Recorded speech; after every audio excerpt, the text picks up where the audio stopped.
Hello மக்களே, இன்றைக்கி என்னடா என் பொண்ணுக்கு பிடிச்ச கிச்சடி தான் பண்ணியிருந்தேன். இது வந்து சேமியாவில் செஞ்சாலும் சரி, இல்லை ரவை போட்டு செஞ்சாலும் சரி, பாப்பா நல்லா சாப்பிடுவாங்க. ஏன்னா வெஜிடபிள்ஸ் எல்லாம் இருந்தாலே அவள் ரொம்ப டெம்ட் ஆகி சாப்பிடுவா. அதுக்காக தான் இன்றைக்கி இந்த டிஷ்ஷை நான் செஞ்சேன்.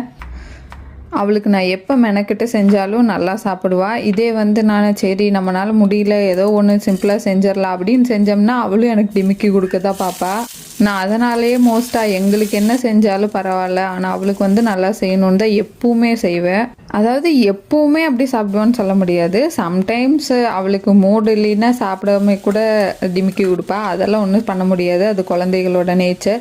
ஆனால் நான் அவளுக்கு எப்போ எஃபர்ட் போட்டாலுமே கொஞ்சம் நல்லா தான் சாப்பிடுவா. அதனால் மோஸ்ட்லி நான் நல்லாவே தான் செய்வேன். அவளுக்கு எப்போவுமே வெஜிடபிள்ஸ் வந்து நிறைய ஆட் பண்ணுவேன். ஏன்னா இந்த ஸ்டேஜில் அவங்களுக்கு அது ரொம்ப பிடிக்குது. வெஜிடபிள்ஸ் ஃப்ரூட்ஸ் எல்லாம் தான் இப்போ இருக்கிற குழந்தைங்க நல்லா சாப்பிட்றாங்க. அதாவது நாம் வந்து மோஸ்ட்லி ஜங்க் சாப்பிட்டே கொஞ்சம் வளர்ந்தோம். ஆனால் இப்போ நம்ம குழந்தைகள்லாம் வெஜிடபிள்ஸ் ஃப்ரூட்ஸுன்னு சாப்பிட்றத பார்க்குறக்கு சூப்பராக இருக்குது.